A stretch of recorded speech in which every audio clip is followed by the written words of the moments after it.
오늘 이 시간에는 성령을 소멸하지 말고 예언을 멸시하지 말라라는 제목을 가지고 말씀 증거하도록 하겠습니다. 제목을 함께 따라하겠습니다. 성령을 소멸하지 말고 예언을 멸시하지 말라. 우리가 지금 살펴보고 있는 말씀은 사도 바울이 데살로니가 교회에 보낸 편지 마지막 부분입니다. 사도 바울이 데살로니가 교회, 그 짧은 기간 동안 세워진 교회인데 무척이나 사랑했던 이 교회를 향해서 편지를 하면서 그 마지막 권면의 말씀을 주시는데, 이 마지막 권면의 말씀을 우리들이 좀 세분해서 좀 자세히 살펴보자 라고 해서 그 부분을 지금 원래 한 번에 끝낼 부분을 지금 세 번에, 다음 주까지 하면 네 번에 이렇게 나눠서 이렇게 말씀이 증거됩니다.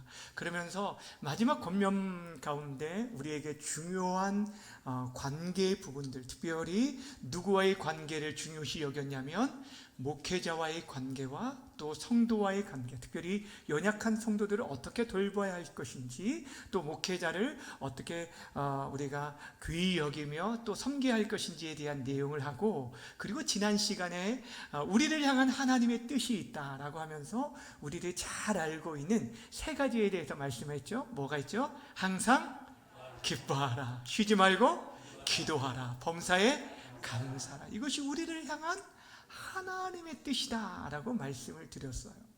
근데 이 세 가지가 사실 다 연결되어지는 거예요. 항상 기뻐하는 것, 우리 안에 하나님을 예배함의 기쁨, 우리를 구원하신 그 은혜에 대한 감격들을 가지고 예배자의 삶을 살 것들을 얘기하고 있는데, 그런데 그 예배의 삶을 방해하는 모든 것들을 주님 앞에 아뢰고 도우심을 구하라는 거예요. 하나님, 내 삶의 예배가 방해되는 이 부분들 해결해 주십시오 하면서 깨어 기도할 것을 말하고 있고, 기도할 때마다 정말 신실하게 응답하시는 하나님으로 인해서 우리가 감사하고 다시금 그 예배 자리로 나올 수 있는 이 모든 것이 선순환될 것을 지난 시간에 말씀을 드렸습니다. 근데 우리가 이 데살로니가 전서 5장 하면은 늘 생각나는 말씀은 사실 이 말씀이죠. 항상 기뻐하라, 쉬지 말고 기도해라, 범사에 감사하라. 이 말씀만을 기억하는데 사실 이 말씀 못지않게 중요한 말씀이 19절과 20절 말씀입니다. 그동안의 사도 바울이 권면의 말씀들은 늘 하라, 이렇게 해라, 저렇게 해라 라는 이 말씀들로 가득했다면, 사도 바울이 유일하게 이런 것은 하지 말라라고 하면서 두 가지에 대해서 아주 중요하게 말씀한 부분이 바로 오늘 우리가 읽은 19절 20절 말씀입니다. 그 내용이 바로 성령을 소멸하지 말고 예언을 멸시하지 말라라는 내용이에요. 여러분, 그래서 오늘 사실 제목을 성령을 소멸하지 말라라는 제목으로 주보는 나왔는데, 이 성령을 소멸하지 말라는 말씀만큼 중요한 게 또 예언을 멸시하지 말라라는 말씀이어서 오늘 제목을 갑작스럽게 이렇게 바꿔 보았습니다. 여러분, 첫 번째 우리가 생각해야 할 게 성령을 소멸하지 말라. 근데 이 말을 들을 때 어떤 느낌이 듭니까? 성령 하나님을 우리가 소멸시킬 수 있다라는 그런 생각을 하게 되는데, 사실 이 번역은 조금 이렇게 올바른 번역이라기 하기가 조금 어려울 것 같아요. 그러니까 여기서 성령을 소멸하지 말라는 것이 우리가 성령을 사라지게 할 수 있다, 이런 얘기는 결코 아니기 때문이에요. 여러분, 먼저 우리가 성령님이 어떤 분인지를 우리가 먼저 바르게 정립을 하는 시간을 먼저 가지길 원하는데, 성령님에 대해서 성경이 우리에게 뭐라고 가르쳐주고 있는지, 특별히 예수님께서 이 성령님에 대해서 우리에게, 아니 그의 제자들에게 말씀해 주신 부분이 있어요. 그것이 바로 요한복음 14장부터 16장까지 내용입니다. 예수님께서 다락방 강화라고 말씀드리는 이 마지막 그 권면의 말씀 가운데 하신 말씀이 있는데, 그 중에 14장 26절의 말씀을 함께 읽어보겠습니다. 시작.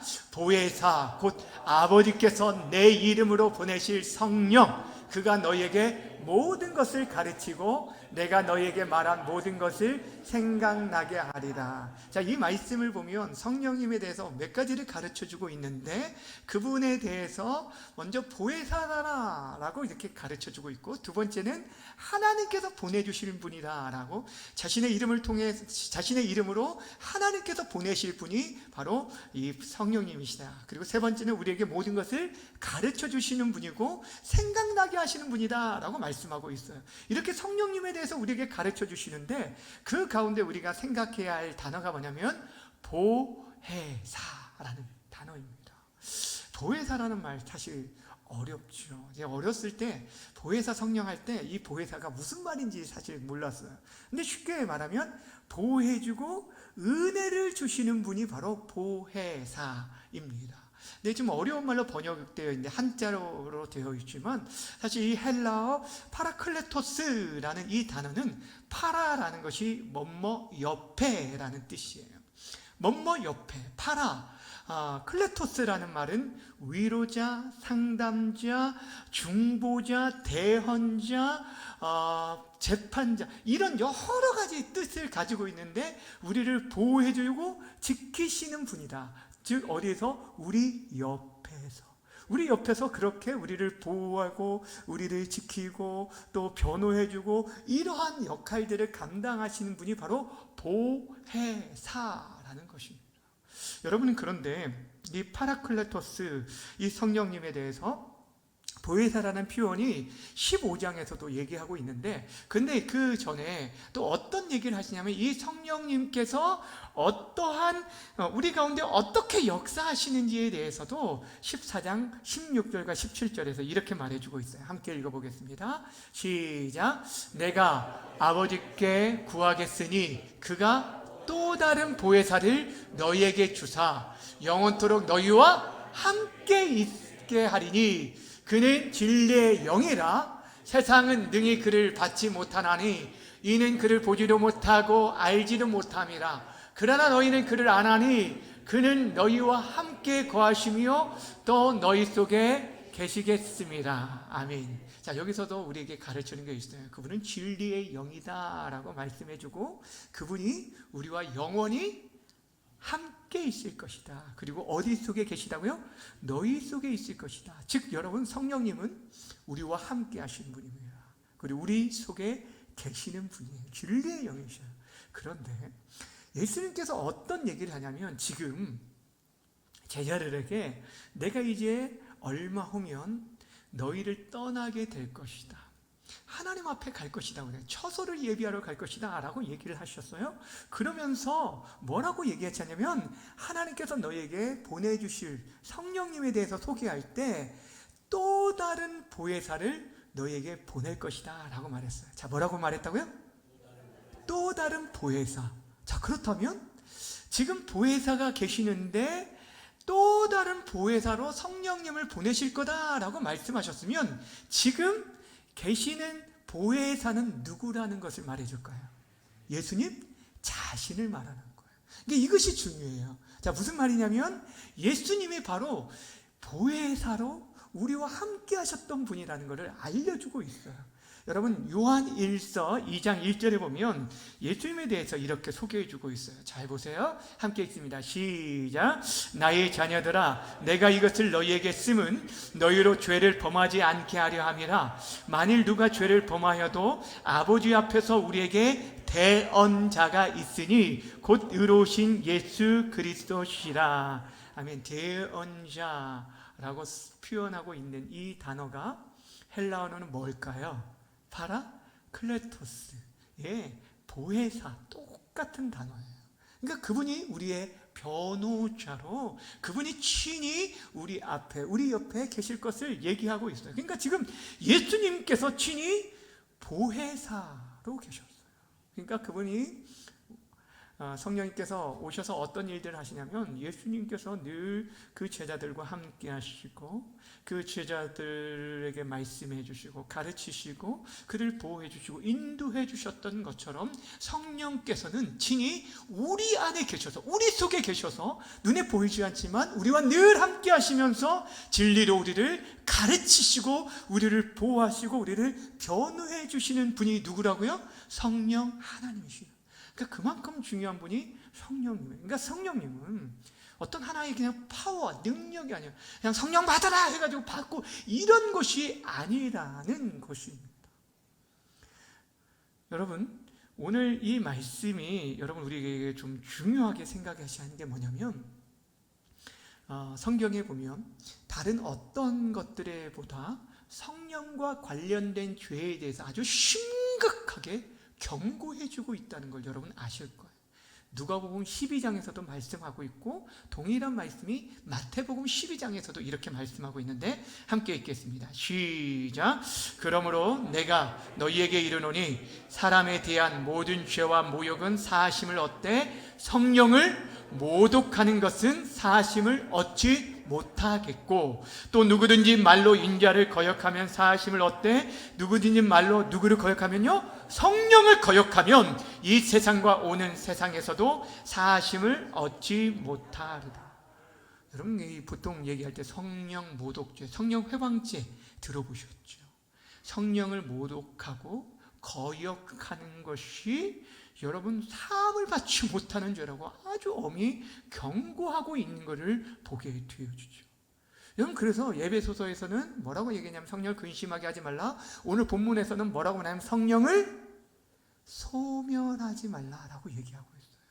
여러분, 그렇다면 성령을 소멸한다라는 얘기가 뭘까요? 앞에서 말한 것처럼 성령 하나님을 내가 사라지게 하고 없어지게 할 수 있다, 이런 얘기가 결코 아니라는 거예요. 이 소멸하다라는 이 단어가 가지고 있는 원래 헬라어의 뜻의 의미가 크게 두 가지가 있어요. 하나는 뭐냐면 불길을 꺼트리다, 꺼지게 하다라는 의미가 있고, 하나는 제한시키다라는 의미가 있어요. 그러니까 이게 성령님을 통해서 얘기한다면 성령의 불을 꺼트리지 말라라는 의미가 있고, 두 번째는 성령의 일하심을 제한시키지 말라, 그분의 일하심들을 우리가 제한시키지 말라, 이런 얘기를 하고 있어요. 그런데 성경에 표현되어 있는 이 소멸하다는 동일한 단어의 그 의미들을 찾아보면 어떤 의미로 많이 쓰여 있냐면 불길을 꺼트리다라는 그런 의미로 쓰여 있어요. 대부분의 의미가. 그러니까 이 말씀, 성령을 소멸하지 말라는 것은 궁극적으로 성령의 불을 뭐 하지 말라는 거예요? 꺼트리지 말라라는 거예요. 여러분, 교회가 성령의 불을 꺼트리지 않아야 할 이유가 무엇이냐면 교회의 탄생이 바로 이 성령의 불과 연관이 되어 있어요. 여러분, 초대교회가 언제부터 시작되었다고 말을 하죠? 사도행전 2장에 나오는 오순절 성령 강림 사건으로부터 시작이 돼요. 우리 주님께서 승천하시면서 제자들에게 말씀한 게 뭐예요? 너희가 위로부터 하나님이 약속하신 것을 받기까지 어리를 떠나지 말라고요? 예루살렘을 떠나지 말라라고 말씀하셨어요. 그러면서 그들에게 마지막 주셨던 말씀이 무엇이냐면 오직 성령이 너희에게 임하시면 너희가 권능을 받고 예루살렘과 온 유다와 사마리아와 땅끝까지 이르러 내 증인이 되게 하리라고 말씀하셨어요. 이게 하나님께서 친히 행하실 거예요. 그 일들 성령께서 행하실 거라는 거예요. 근데 그것을 받기까지 너희가 그분이 임하실까지 떠나지 말라라고 얘기했고, 그들이 그 말씀에 순종하여 기도하는 중에 위로부터 불과 같은 성령이 그들에게 임하여서 겁쟁이였던 이 제자들이 담대한 예수의 제자들이 되어서 예루살렘을 비롯해서 유다와 사마리아까지 땅끝까지 그 복음이 증거되어진 역사가 사도행전의 역사고 지금 오늘날의 역사라는 거예요. 자, 그러니까 여러분, 이 교회는 뭘로 시작되면 성령을 기름 부으심으로 성령의 불로 시작했기 때문에 이 성령의 불을 꺼트리지 말 것을 우리에게 말씀해 주고 있다라는 것입니다. 그렇다면 여러분, 어떻게 성령의 불을 꺼트리지 않을 수 있을까요? 성령의 불을 꺼트리지 않는다는 게 무엇일까요? 이것은 우리가 불이라는 그런 불이 가지고 있는 성질을 우리가 생각해 보면은 좀 쉽게 우리가 이해할 수가 있습니다. 여러분, 불이 어떻습니까? 불이 가지고 있는 특징들이 뭐가 있을까요? 대표적인 게 뭐가 있어요? 불은 뜨거워요. 예, 불은 뜨거워요. 그리고 또 불은 밝게 비춰요. 네, 비춥니다. 또 불은 네? 태워요. 네, 태웁니다. 또 불은 따뜻하죠. 네, 따뜻합니다. 또 불은 네, 조금까지만 해도 충분합니다. 너무 귀해요. 불이 가지고 있는 특징이 뭐냐면 불은 더 나아가 쉽게 옆으로 퍼지죠. 번진다는 의미를 가지고 있고, 또 불은 실질적으로 어떤 존재를 질적으로 변화시키는데 불이 사용돼요. 여러분들이 말한 거 한번 생각해 보세요. 불이 있을 때 어떻습니까? 교회 안에 여러분 성령의 불이 임하고 성령의 불이 타오르는 교회는요, 여러분 예배, 찬양, 기도 그 모든 것이 뜨거울 수밖에 없어요. 냉랭하여 형식적인 모습이 아니라 그 모든 시간에 뜨거움으로 참여하게 되어지는 거예요. 또 아까 화나다고 했는데, 여러분 진짜 성령에 불타는 교회 성도들 얼굴만 봐도 은혜가 돼요. 별로 그러지 않으신가 봐요. 진짜 얼굴이 환하게 빛나. 얼굴만 봐도 은혜가 되는 거예요. 그래서 아까 따뜻하다고 했는데 정말 이렇게 우리가 따뜻함을 경험하게 되어집니다. 또 불은 태운다고 했죠. 우리의 연약함과 우리의 죄에 대한 회개가 일어나게 돼요. 그곳에서 정말 우리의 죄악된 것들이 하나님 앞에서 태워지는 역사, 회개의 역사들이 성령이 우리 마음을 터치해 줄 때만이 가능한 거예요. 내가 회개하려고 회개하는 게 아니에요. 성령께서 우리에게 회개케 하는 마음을 불어넣으실 때 가능한 거. 또 점점 퍼지게 되어 있어요. 여러분, 성령의 은혜를 경험하게 되어지면 이것을요 전할 수밖에 없어요. 그래서 전도하고 선교하는 교회들이 되어지고 또 질적으로 변하게 돼요. 정말 성령을 경험한 사람, 그냥 머릿속으로만 아는 자들이 아니라, 머릿속으로 예수를 믿는 것이 아니라 성령을 통하여서 그 심령이 삶의 온전한 변화가 일어나요. 예수님께서 우리가 뭐와 뭐로 우리가 변화되어야 한다고 했죠? 물과 성령으로. 물은요 죄 씻음을 의미합니다. 우리가 죄 씻음을 받잖아요. 그래서 세례를 받는데 물 세례만이 아니라 성령 세례를 우리가 힘있게 경험할 때 우리의 영혼이 정말 새 사람으로 변화되어지게 된다라는 거예요. 쉽게 예를 한번 들어볼게요. 여러분, 쌀을 가지고 밥을 지을 때 그 쌀을요 먼저는 깨끗하게 씻습니다. 깨끗하게 씻어요. 너무너무 정결해 보이죠. 그리고 깨끗하잖아요. 그런데 그 자체가 씻어진 쌀이 밥은 곧 아닙니다. 물로 씻어질 수는 있지만 그것이 곧 밥은 되지 않습니다. 그리고 그것을 물에 오래 담궈 놓으면 부드러워져요. 부드러워졌다고 해서 그것이 밥은 되는 것이 아니에요. 뭐가 필요한 자예요? 불이 가해져야 돼요. 열이 가해져야 돼요. 성령이 우리 가운데 깊이 우리를 만져주실 때 우리의 죄악이 깨닫게 되어지고 그 안에서 정말 나 같은 죄인 살리신 주은혜 고마워하는 은혜의 고백들이 나오게 되고, 그래서 더 이상 죄를 기뻐하는 삶이 아니라 하나님이 기뻐하시는 삶을 추구하는 그런 삶을 살게 되는 거예요. 나 자신에게 집중했던 인생들이 무엇이기에 다른 영혼들을 돌아보고 그들을 위해서 기도하게 되고, 이 자리뿐 아니라 열방을 품는 하나님의 사람들로 변화되게 된다는 거예요. 이것이 성령의 그런 뜨거움이 있는 교회 성도들에게 나타나는 모습들이라는 거예요. 사랑하는 여러분, 오늘 성령을 소멸하지 말라는 것이 결국에 이것을 말하고 있는 거예요. 여러분, 그런데 죄가 우리 안에 들어오면 그 성령의 불이 한순간에 꺼지, 한순간에 우리가 무너지게 돼요. 다윗이 그의 인생 속에서 그렇게 많은 찬양시를 지었는데도 불구하고 그 다윗이 밧세바를 범한 후에 하나님 앞에 간곡히 기도했던 게 뭐예요? 주의 성령을 내게서 거두지 마십시오. 주의 성령을 내게서 거두지 마십시오. 이것이 그의 간구였어요. 여러분, 죄는요 우리의 모든 것들 무너지게 해요. 하나님께서는 우리가 성령으로 늘 충만하고 뜨거워지기를 원하요. 이것이 하나님의 마음이고 소원인데, 악한 사단은 그 불을 어떻게 하든지 꺼트리려고 방해합니다. 회방합니다. 우리의 연약함을 너무너무 잘 안다고 했죠. 그러게 그 빈틈을 노려서 계속적으로 그 틈을 주어서는 안 돼요. 여러분, 어제의 은혜로 오늘을 살아가는 게 아니에요. 오늘 살아갈 때는 오늘의 은혜가 필요해요. 그래서 성령의 은혜를 늘 구하고 주 앞에 엎드리면 나아가는 것이 바로 여기에 있다라는 거예요. 또 한 가지, 여러분, 성령의 불이 꺼지는 것 중에 하나는 무엇 때문이냐면, 아무것도 하지 않으면 여러분 성령이 여러분 불이 꺼지게 되어 있어요. 장작불을 한번 생각해 보세요. 불이 타는 걸 때요, 장작불이, 그 불이 아무리 뜨겁게 타져도 계속적으로 이 장작을 보충해 주지 않으면 어떻게 될까요? 꺼질 수밖에 없어요. 특별히 여러분 그 공동체 안에서 홀로 벗어나 있다면 더 쉽게 꺼지는 것들을 보게 돼요. 왜 여러분 공동체가 중요한지 아십니까? 제가 늘 얘기하죠. 제가 늘 감사한 게 함께 기도할 수 있는 믿음의 동역자가 있는 게 너무너무 감사하다는 거예요. 함께 신앙생활할 수 있는 믿음의 동지가 있고 또 교회 공동체가 있다는 게 얼마나 큰 은혜인지 몰라요.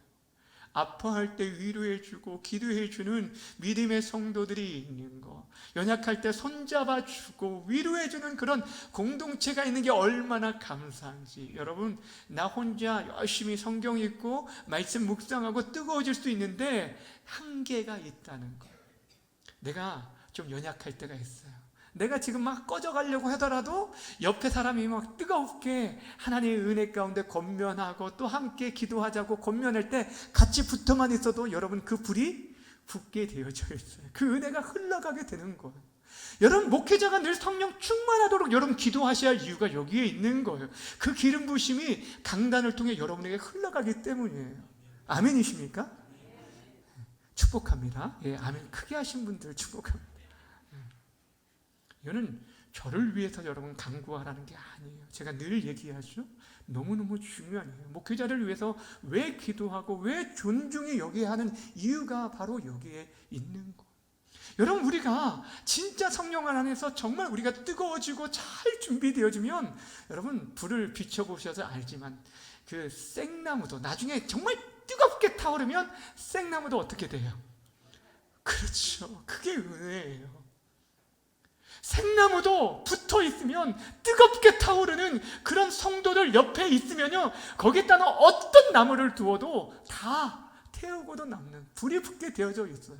그래서 누가 중요합니까? 이미 믿은 저와 여러분들이 중요합니다. 성령으로 충만해지면 여러분 주변에 있는 다른 사람들까지 놀라운 역사가 일어나게 돼요. 회복의 역사, 놀라운 치료의 역사가 나타나게 되어주는 것입니다.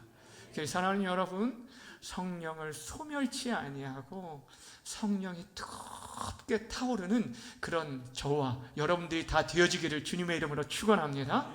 두 번째 우리가 생각할 게 뭐냐면, 예언을 뭐하지 말라는 거예요?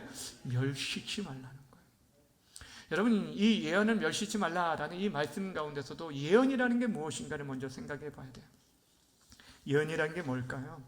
우리가 보통 생각하는 예언자의 예자는 미리예, 말씀은, 그래서 미리 앞날을 내다보고 말해주는 것 보통 우리가 예언이라고 생각하기 때문에 성경에 나오는 예언의 말씀들, 예언서를 늘 잘못 생각하는 경향이 있어요. 근데 제가 이것을 여러 차례 말씀을 드렸어요. 여러분, 이 예언, 성경에서 말하는 이 예언은 지금 여러분이 생각하는 그 예언을 뛰어넘는 더 큰 개념이다라고 말씀드렸어요. 분명 성경에서 말하는 예언은 앞날에 대한, 미래에 대한 얘기, 이것도 포함되는데 이것은 굉장히 작은 일부에 불과합니다.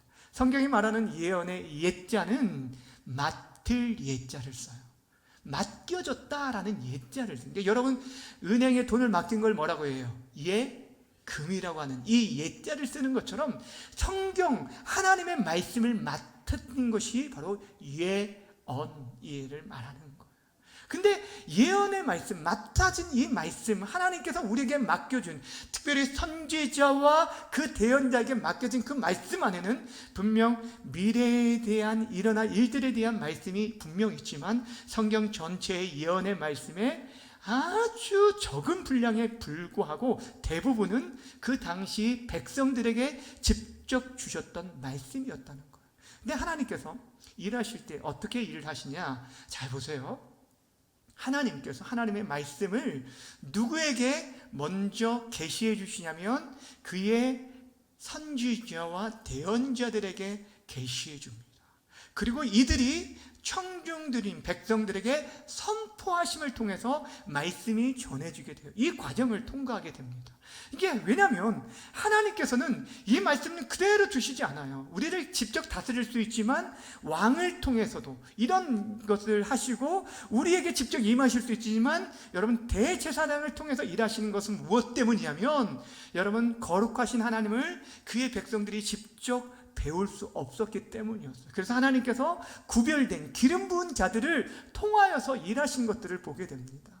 여러분은 하나님께서 모세에게 시내산에서 언약을 맺으실 때 어떻게 말씀하셨냐면 하나님께서 모세에게 말씀하시는데 그의 백성들이 산으로 올라와서 나를 뵙고 그들이 멸망할까봐 내가 거룩함으로 그를 진격할까봐 두렵다라고 하시면서 그 산에 올라오지 못하도록 경계하신 게 있어요. 무슨 말인지 아시죠? 그러면서 이스라엘 백성들이 늘 언제나 뭐라고 했냐면 하나님께서 우리에게 직접 말하지 않게 해주십시오. 그들의 그 말씀을 너무 감당할 수 없어요. 그 거룩하신 말씀으로 우리의 어둠과 죄악들을 깨트리면 우리가 그 자리에서 죽을 수밖에 없기 때문에 하나님께서 그렇게 선지자를 통해서 주신 말씀이 있었어요. 에레미야 1장 9절 말씀 함께 볼까요? 에레미야 1장 9절 시작. 여호와께서 그의 손을 내밀어 내 입에 대시며 여호와께서 내게 이르시되 보라 내가 내 말을 내 입에 두었노라. 하나님께서 친히 그의 말을 선지자들을 통해서 그의 입에 두셔서 사용하셨어요. 모든 선지자들이 마찬가지였어요. 선한 게 참 선지자를 말합니다. 거짓 선지자가 아니라 참 선지자와 거짓 선지자의 구분법들은 성경에 수없이 많이 나오는데 한마디로 하나님께서 말씀하시 아는 것들도 굉장히 많이 있죠. 거짓 선지자들에 대한 내용들을 여기서 다 다룰 수는 없고 오늘 말씀하려는 것은 하나님께서 그들에게 입에 맡기셨다라고 얘기하고 있어요. 맡기셨다. 베드로 후서에 보면 더 정확하게 예언에 대해서 이렇게 말씀하셨어요. 함께 보겠습니다. 베드로 후서 1장 시작. 예언은 언제든지 사람의 뜻으로 낸 것이 아니요 오직 성령의 감동하심을 받은 사람들이 누구에게 받았어요? 하나님께 받아 말한 것입니다. 하나님께 받아 말하게 되었어요. 그런데 중요한 게 있어요. 여기서 중요한 게 뭐냐면 하나님께서 그렇게 말씀하셨는데 그 말씀을 기록하게 하셨다는 거예요. 그 예언의 말씀을 뭐하게 하셨다고요? 기록하게 하셨다. 출애굽 보면 모세를 통해서 그 말씀을 기록하게 하심으로 말미암아서 모세가 하나님의 그 말씀을 통해서 어떻게 모세가 자신의 이전에 아브라함으로부터의 그 내용들을 기록할 수 있었어요. 하나님께서 그에게 주셨기 때문에 다 기록하게 하신 거예요. 모세를 통해 하나님 기록하게 하셨고 이 선지자를 통해 선지서들을 계속적으로 기록하게 하셨다라는 거예요. 자, 그렇다면 여러분 우리들이 정말 멸시하지 말고 존중히 여겨야 할 예언의 말씀, 예언이라는 것은 다른 게 아니에요. 어떤 사람들이 내가 하나님의 계시를 받았다라고 하면 사람들이 내가 너 당신을 위한 하나님의 계시를 받았어 라고 얘기하면 사람들이 두려워해요. 그 사람 무서워합니다. 그래서 그 사람의 말에 귀를 기울이고 그 사람을 따르려고 합니다. 근데 여러분 조심하세요. 주의하셔야 돼요. 우리에게 말하는 예언을 멸시하지 말라는 것은 그 사람들 내가 계시를 받았다, 예언을 받았다 라는 그런 말이 아니라 우리에게 이미 주신 기록된 성경이 1차적으로 우리가 붙들고 멸시하지 말아야 할 예언이라는 거예요. 무슨 말인지 아시겠어요? 그럼 이것을 기억해야 돼요. 이건 놓치면 계속적으로 미혹됩니다. 너무 쉽습니다. 우리가 붙들어야 할 첫 번째 예언은 바로 계시의 완성으로 우리에게 이미 주어진 성경 66권 기록된 말씀이라는 거예요. 그 기록된 말씀, 그 말씀을 존중히 여기는 것, 이것이 바로 계시의 예언을 멸시하지 않는 거예요. 그 계시 말씀을 예언을 멸시하지 않는 것이 구체적으로 무엇인지를 하나님께서 모세 후계자로 세우신 누구죠? 여호수아에게 이렇게 부탁하셨어요. 여호수아 1장 8절 말씀 한 절만 읽습니다. 시작. 이 율법책을 내 앞에서 떠나지 말게 하며 주야로 그것을 묵상하여 그 안에 기록된 대로 다 지켜 행하라. 그리하면 내 길이 평탄하게 될 것이요 내가 형통하리라. 여러분 지금 그에게 부탁하신 거 지금 여러분 그 엄청난 이스라엘 백성들 이제 가나안 땅 앞에서 정복 전쟁을 감당해 그에게 전술과 전략에 대해서 얘기해 주는 게 아니었어요. 내가 이미 너에게 주었 모세를 통해서 주신 이 말씀을 지켜 행하라는 거예요. 주야로 묵상하라는 거. 그것이 살 길이다라고 얘기하고 있어요. 여러분 이게 중요합니다. 우리에게 있어서 기록되어진 이 약속의 말씀들, 그래서 요한계시록 1장, 우리가 요한계시록 1장 첫 번째 시작할 때 나눴던 말씀이 이것이었어요. 요한계시록 1장 3절 시작. 이 예언의 말씀을 읽는 자와 듣는 자와 그 가운데 기록된 것을 뭐하는 자요? 지키는 자가 복이 있나니 때가 가까우라. 자, 여러분 예언을 멸시하지 않는다는 것이 바로 이것이에요. 우리에게 주어진 이 말씀을 존중하는 것, 이 말씀 귀히 여기는 것, 이 말씀을 읽고 듣고 지키며 묵상하는 것, 이것이 예언을 멸시하지 않는 것. 너무너무 중요합니다. 사랑하는 여러분, 다른 것을 쫓아가지 말아야 돼요. 왜 우리들이 이단 경계주의일 때도 말씀드렸잖아요. 왜 우리들이 그렇게 쉽게 미혹됩니까? 왜 사람들이 넘어집니까? 여러분, 저는 그거라고 생각해요. 이미 우리에게 주신 이 계시에 완성된 이 말씀을 온전히 붙들지 않기 때문이에요. 우리가 이 말씀을 온전히 따르지 않기 때문에 그렇게 미혹되는 거예요. 이단들이 가장 많이 주장하는 게 뭘까요? 크게 두 가지 얘기하면, 이단들 교주들이 그들의 대부분 재림주라고 말하고 자신들이 보혜사 성령이라고 얘기를 합니다. 보혜사 성령이라고. 여러분, 재림주, 성경에서 예수님께서 재림하심에 대해서, 날짜에 대해서 우리에게 말씀하신 게 있어요. 뭐냐면 그때 모든 사람이 뭐 하는 데서 오게 한다고요? 보는 가운데 오실 것이다 라고 말했어요. 근데 언제 예수님께서 오셨다고 자신이 재림주라고 얘기합니까?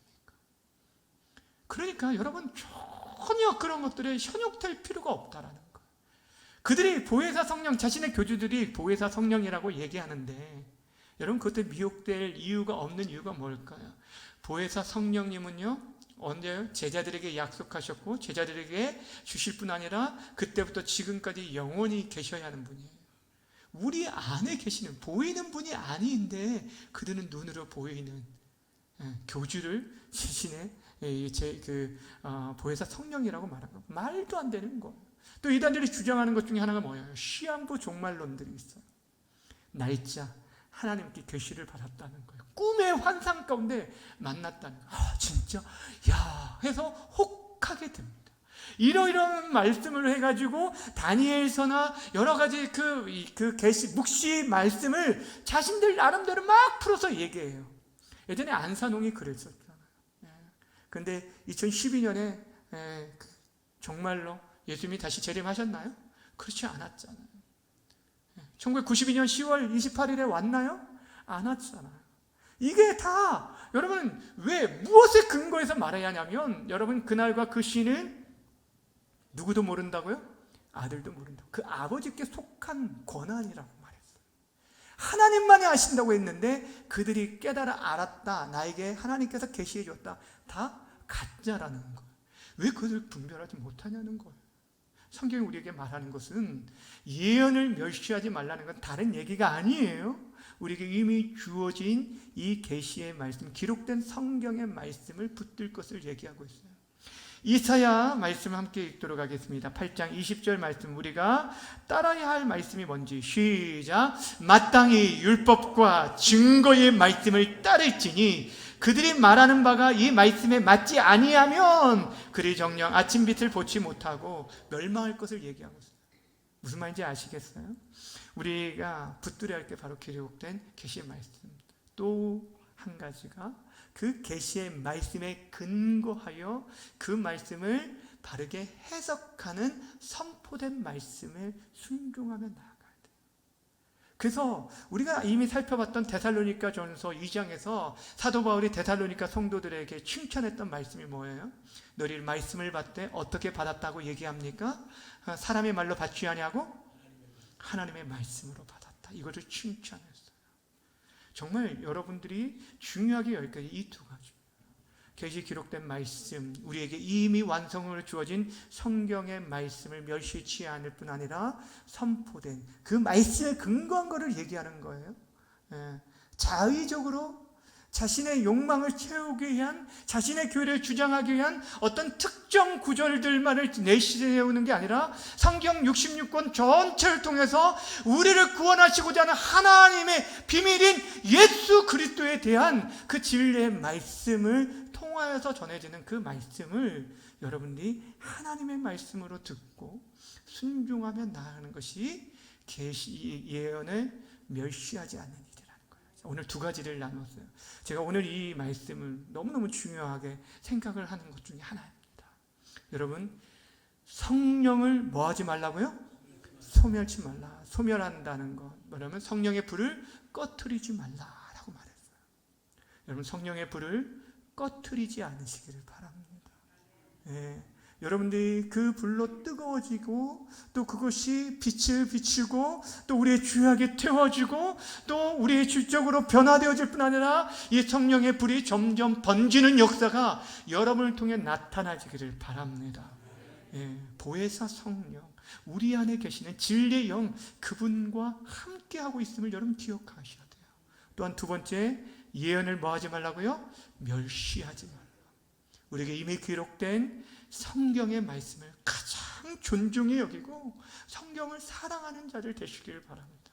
그 말씀에 기록된 다른 것들 붙들지 말고 다른 것 따르지 말고 정말 내가 무식할 만큼 다른 어떤 세상의 그런 가치나 그 사조에 대해서는 좀 우둔하다 할지라도, 미련하다 할지라도 여러분 하나님의 말씀이 이렇게 말씀하셨다면 그 말씀을 오로지 붙들고 끝까지 좁은 길 걸어갈 수 있는 저와 여러분 되길 바랍니다. 그리고 그 말씀에 근거에 증거되는 선포된 말씀에 순종하면서 정말 하나님 경외하며 살아갈 수 있는 주의 사랑하는 모든 성도들 다 되어지기를 주님의 이름으로 간절히 축원합니다.